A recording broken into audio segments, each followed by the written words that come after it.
Hi, welcome to the Brief Book Reviews channel, otherwise known as An Old Guy Reviews the Book that he's read this week. So what's the old guy read this week? Well, slight change this week. A couple of people have commented that I tend to review fiction books, so it was about time I did a non-fiction book. Hey, Vox Populi, Vox Dei. So this week I'm looking at somebody's autobiography, and the book I've read this week is called Football and How to Survive It by former footballer Pat Nevin. Pat Nevin is now a popular football broadcaster and writer, but had a very successful playing career. Pat played for Clyde, Chelsea, Everton, Tranmere Rovers, Kilmarnock, and finally ended up at Motherwell.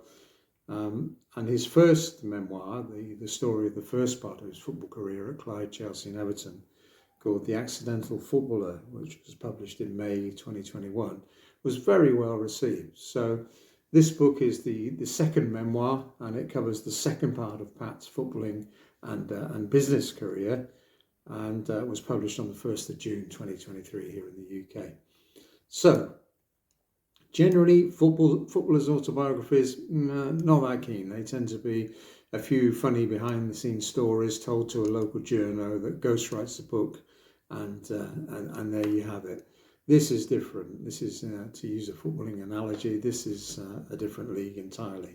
Because Pat, as I said, is a writer and a broadcaster, and during his career was starting a burgeoning writing career as well as playing sport, and also at Motherwell running a business. So this is written by Pat. It's very well written. There are some funny stories behind the scenes, but so basically this book's in three parts, and the three parts are: part one is called Prenton Park, which covers his time at Tranmere Rovers. Part two is called Rugby Park, which covers his time at Kilmarnock, and part three is called Fir Park, which features his time at Motherwell, both as a player and as CEO, the chief executive, which in itself is an interesting concept. Very well written. The Tranmere days, he tells stories of probably played some of the best football in his career. Tells tales of former colleagues, games they played. Some very interesting tales.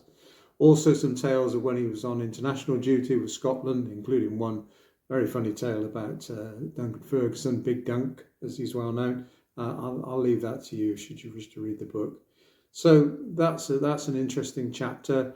Pat then moves on to Kilmarnock and eventually moves on to Motherwell. But Motherwell are bought by somebody he knew from his Chelsea days, a businessman from his Chelsea days. And Pat ends up being both a player for Motherwell and the chief executive. All these stories are told with great honesty. And as I said, they're very well written. In the Tranmere days, he talks about the surprise he had that there was still very much a sort of gambling and drinking culture within football, and I believe it's the same to this day. In his time at Motherwell, he focuses not only on the football aspect, but his job as the CEO and what it means to run a business, a small football club in the lower tier. As someone who's supported a football team that's played in the third and fourth tier of the English professional league all my life, I'm more than aware. So it certainly resonated with me, some of the issues that were involved. And Pat outlines the pressures involved in running a football club.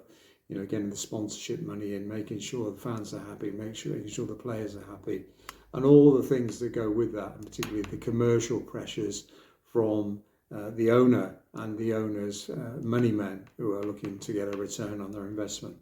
So very, very good read, as I said. As far as footballers' autobiographies go, different league to the rest. I give this 8 out of 10. 332 pages. I read it in a couple of sessions. Really good read. So that's it for this week's brief book review. Just one thing, Pat, apart from being a former footballer and a current broadcaster, also very, very keen on arts, culture and music. And all the chapters are named after a favourite song title. So at the back of the book, we have a chapter titles playlist, including the last one, Don't Look Back in Anger, which of course is by Oasis. So, in summary, really good book, 8 out of 10, well worth a read. You don't have to be a football fan to enjoy this, because there are some parts that, apart from the football tales, are very personal, where he talks about his family life, and he talks about football and football in general, and the things that go on in football that perhaps you wouldn't necessarily know. So, as again, that's it for this week's brief book review. 10/10. Do we do it again? Thanks for watching.